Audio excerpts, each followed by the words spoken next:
그 식당 밥은 어떤지 물을 겸 기다리고 있었어요. 그 손님은 어머님이 운영하는 식당에서 일을 도우며 일주일에 서너 번 방문해서는 무슨 비법 양념장을 만들어 보겠다며 저희 가게에 사과와 배 그리고 종종 파인애플이나 키위들을 번갈아 가며 사가는 손님으로 작은 체구에 보름달처럼 둥근 얼굴을 하고는 어찌나 잘 웃는지 한 번 왔다 가면 며칠이곤 그 웃음소리가 귓가에 맴돌 만큼 오래 기억에 남는 손님이었어요. 저는 다음날 가게 문을 열기 전 이른 아침에 그 손님이 일한다는 식당에 방문했고 다들 출근할 시간이라 그런지 가게 안은 한산했어요. 그곳엔 나이가 지긋한 어머님으로 보이는 아주버님 한 분과 앞치마를 하고 머리에 두건을 두른 그녀가 앉아 있었죠. 저의 방문에 놀란 그녀는 장사 마치고 나올 줄 알았다며 어머니에게 이분이 과일 가게 아저씨라며 소개하더니 자기네 집은 백반이 맛있다며 금방 해오겠다고 벗었던 두건을 쓰고 주방으로 들어가더군요. 그러더니 주인으로 보이는 아주머니가 저에게 오더니 아직 밥을 내오려면 멀었다며 그동안 화장실 전등 좀 갈아달라고 부탁하시더군요. 처음 보는 사이에 냅다 일부터 시키는 어머님이 이상하게 기분이 나쁘거나 무례하게 느껴지지 않았어요. 그도 그럴 것이 가게에는 남자의 흔적이나 손길조차 보이지 않았고 무엇보다 과일 가게를 하면서 숱한 사람들을 보다 보니 이제는 반관상쟁이가 되어 어머님 얼굴만 봐도 느껴지는 아우라라고 할까요? 무언가 남다른 뚝심이 느껴지는 그런 분이었죠. 전등을 갈고 나와보니 이게 단돈 7,000원짜리 백반이 맞나 싶을 정도로 조기의 불고기는 물론 혼자 살기 시작하면서 거의 본 적 없는 온갖 제철 나물 무침에 그토록 그리워하던 집밥이 한 상 떡하니 차려지자 저는 고맙다는 말도 못한 채 냅다 먹기 시작했죠. 그 모습에 주인 아주머니는 어디 굶고 다녔냐며 타박이 아닌 타박을 하시더니 오늘 전등 갈아줬으니 밥값은 그것으로 퉁치라며 대신 앞으로는 국물도 없다고 말씀하셨죠. 저는 어쩔 줄 몰라 그래도 값은 치르고 가겠다며 10,000원짜리 지폐 한 장을 들이밀자 한사코 거절하더군요. 그러더니 앞으로 자주 오라며 이 시간에 오면 손님도 없으니까 꼭 이 시간에 자주 오라고 신신당부를 하더라고요. 저는 그때 먹은 음식도 너무 맛있었지만 무엇보다 그 인심과 무심한 듯 툭툭 건네는 그 정이 그리워 거진 과일을 때려가는 날을 제외하곤 매일같이 그녀가 정해주는 시간에 들러 식사를 하게 되었죠. 그러다 어느 날 그녀의 어머님이 제 앞에 떡하니 앉으시더니 무슨 밥을 그렇게 맛있게 먹냐며 집에서 밥도 못 얻어먹고 다니냐고 물으시더라고요. 그래서 저는 한번 주방에 있는 그녀의 힐끗 보고는 아직 결혼을 못했다고, 아니 정확히는 10년 전에 집이 한번 쫄딱 망해 가세가 기울면서 같이 살던 여자와 파혼을 했다며 그 뒤로 일반하면서 살다 보니 이 나이가 되었고 이제는 너무 늦은 게 아닌가 싶어 그냥 혼자 산다고 말씀드렸죠.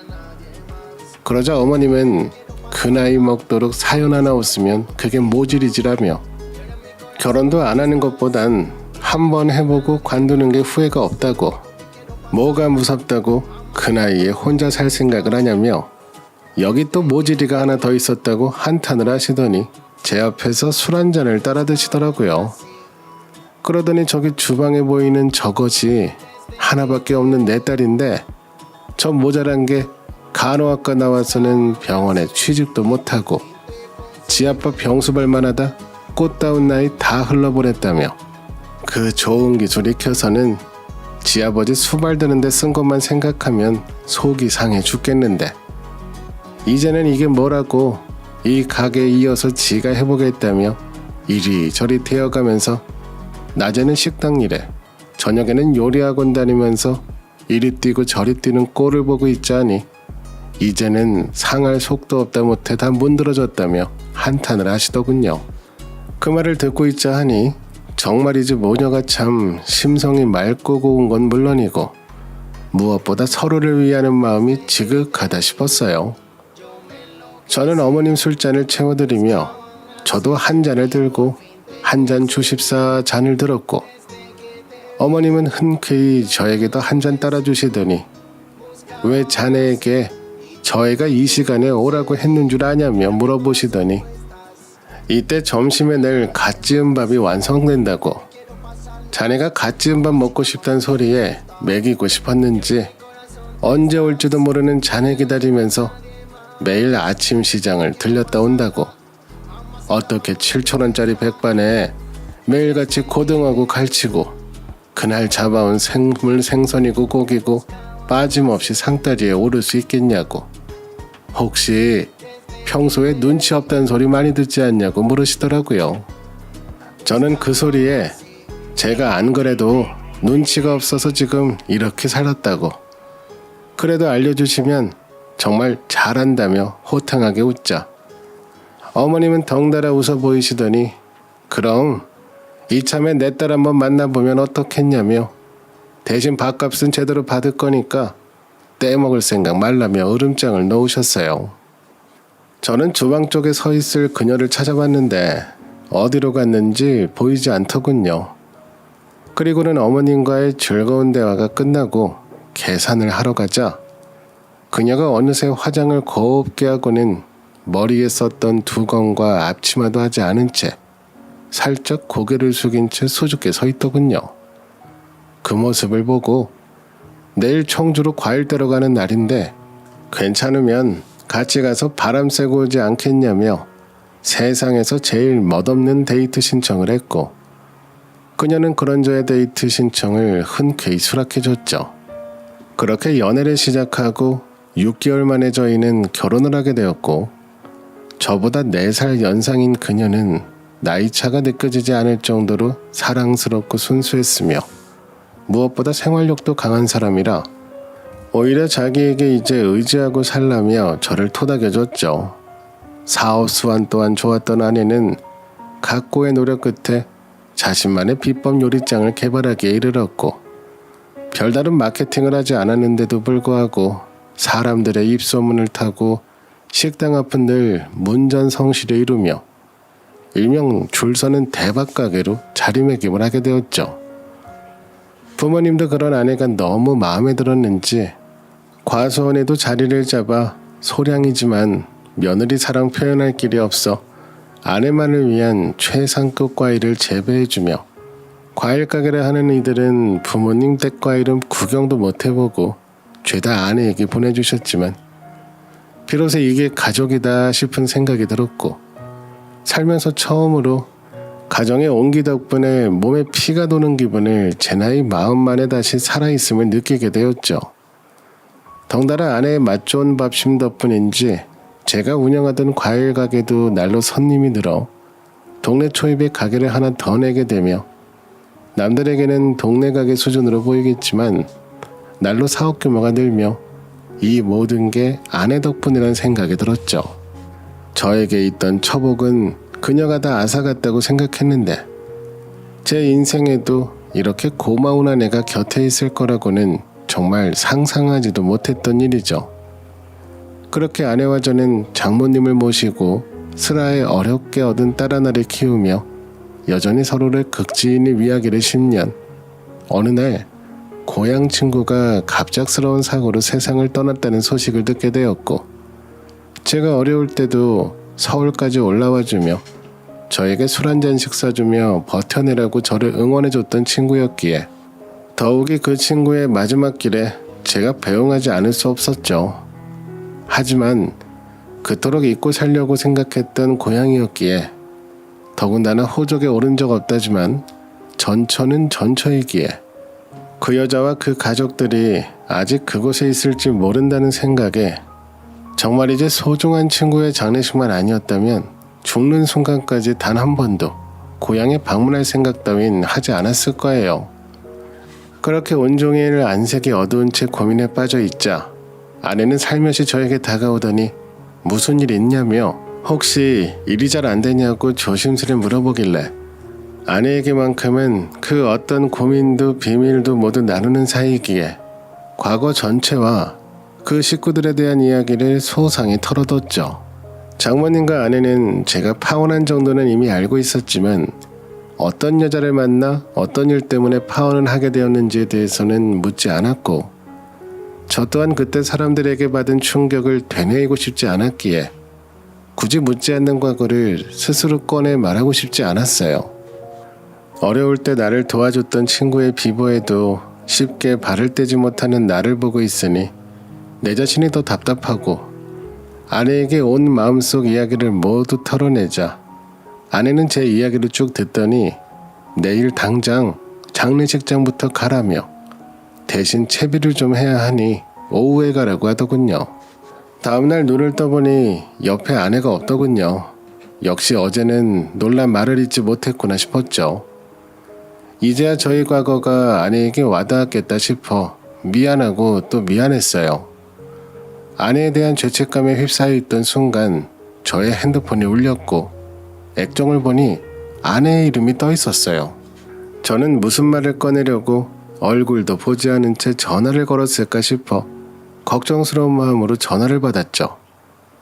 하지만 제 걱정과는 달리 아내는 살짝 상기된 목소리로 얼른 아파트 입구로 나와보라며 저의 발길을 재촉하더군요.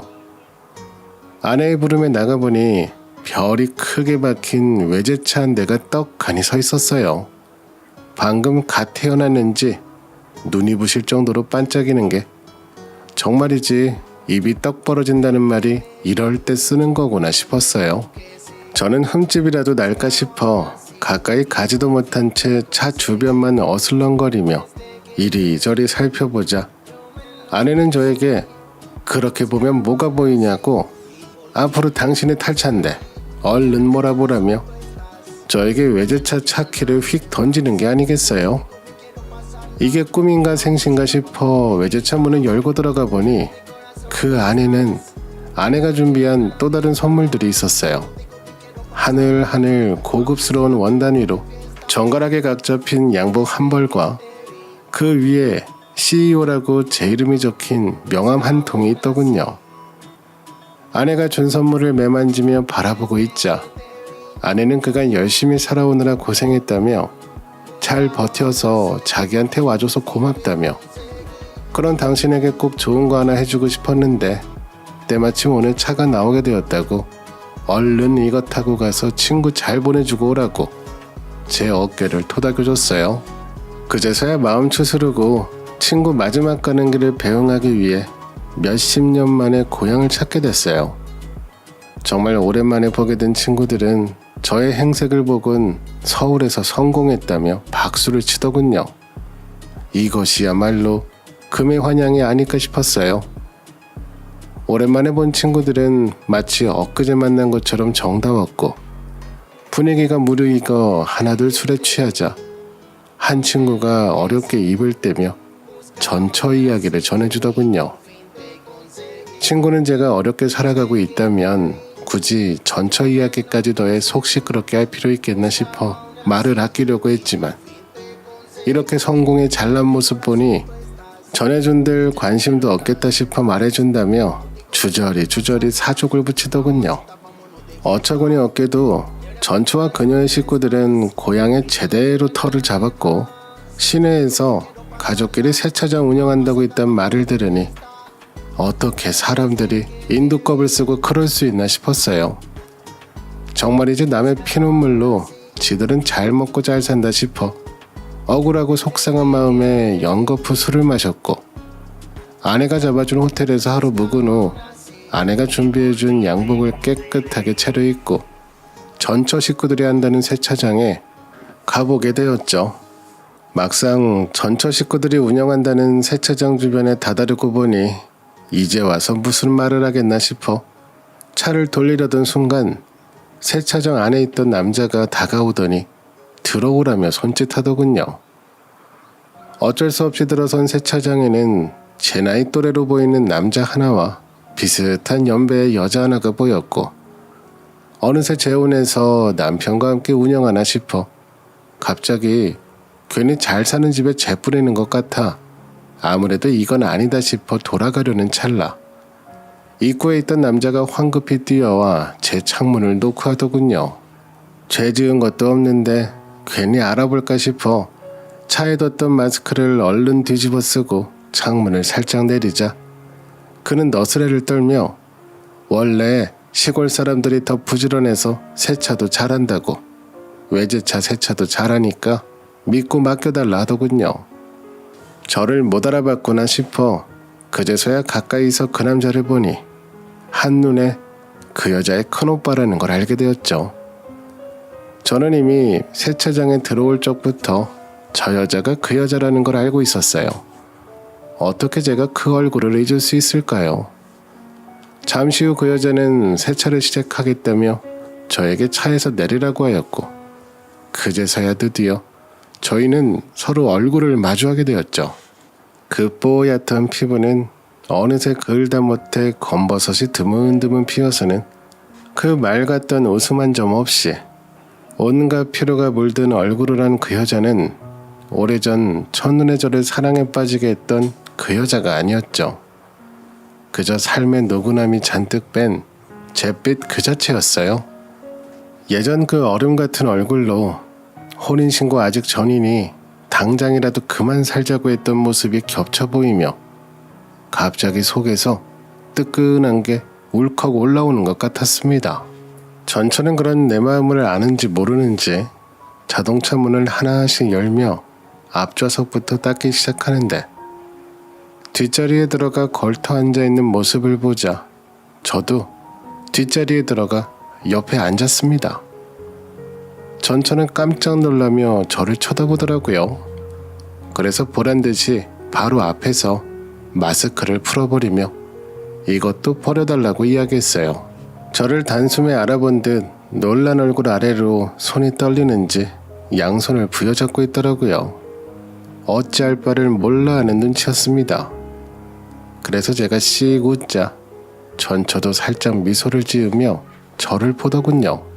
그러더니 제 팔을 슬쩍 붙잡으면서 언제 내려왔냐고 혼자 왔냐며 웃는데 저는 아무 말 없이 주머니에 있던 지갑을 꺼냈죠. 그 지갑을 보자 전처의 얼굴은 더 밝아졌고 이젠 미소 수준이 아니라 한박 웃음을 짓더라고요. 저는 지갑 속 5만원 지폐들 사이에서 어렵사리 만원짜리 한 장을 찾아 전처에게 건네며 그랬습니다. 아내가 선물로 새로 뽑아준 차라고 흠집 나지 않게 조심해달라고 아주머니 잘 부탁드린다면서 저 또한 한박 웃음을 지어줬죠.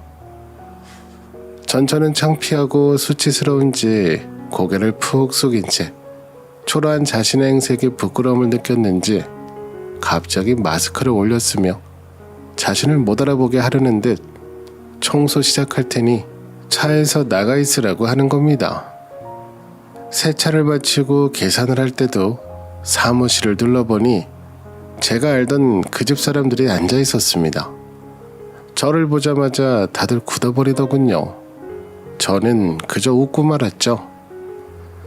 차를 빼며 사이드미러를 통해 힐끗 세차장 안을 보자 그 여자는 우라통이 터졌는지 들고 있던 수건 뭉치를 바닥에 내리치며 발을 구르고 있더군요.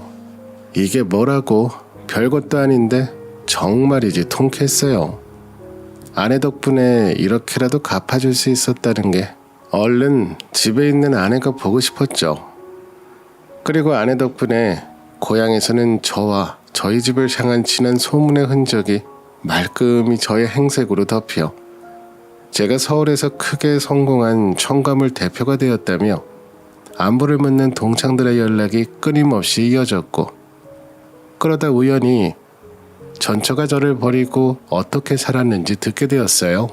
알고 보니 그 여자는 저와 파혼하자마자 동네 유지 아들에게 시집을 들게 됐고 이 또한 고르고 골라서 간 자리인 만큼 조건은 어디 내놔도 빠질 게 없는 그런 남자인데다 그 여자보다 10살이나 많았지만 총각이라 그 여자가 미칠까 싶어 결혼만 했지 처녀나 다름없다며 변명을 하자 남자 측에서는 그런 게 뭐가 중요하냐며 혼사를 서둘렀다고 하더군요. 그런데 막상 시집을 가보니 그 남자는 결혼만 안 했지 그댁 어머니가 저에게 붙여준 소문 그대로의 남자였고 안성 내에 안 건드려보는 여자가 없다 못해 이미 혼의 자식이 둘이나 있어 남자네 집에서는 아이들을 데려와 키워줄 여자가 필요했던 터라 그렇게 흔쾌히 그 여자와 결혼을 시킨 것이었죠. 그 후로도 그 여자의 남편은 집안 배경만 믿고 바깥으로 돌다 결국에는 노름에 빠져 집 미천을 다 날리고 결국 생활고에 못 이겨 남의 애만 키우다 무일푼으로 친정에 이혼하고 돌아오자 친정에서도 나 몰라라 했다고 하더군요. 큰오빠는 어쩔 수 없이 여동생을 받아줬고 그 여자는 큰오빠를 대신해 세차장 굳은 일을 죄다 도맡아 하며 살아가고 있다는 말을 듣자 다시 한번 깨닫게 됐어요. 지은 죄는 다 돌아오게 되기 마련이라고. 이게 다 인과응보라 생각이 들자 앞으로 남은 여생도 아내와 함께 바르고 행복하게만 살아야겠다 싶었어요. 고향에 언제 또 내려갈지 모르겠습니다. 원을 풀어서 그런가 이젠 제 아내가 있는 곳이 제 고향이 돼버린 것 같네요. 남은 제 인생도 옆에 꼭 붙어 지내려고요. 그래도 고향에 남겨둔 제 한을 이번에 말끔히 씻어버려서 구멍난 가슴이 채워진 것 같습니다.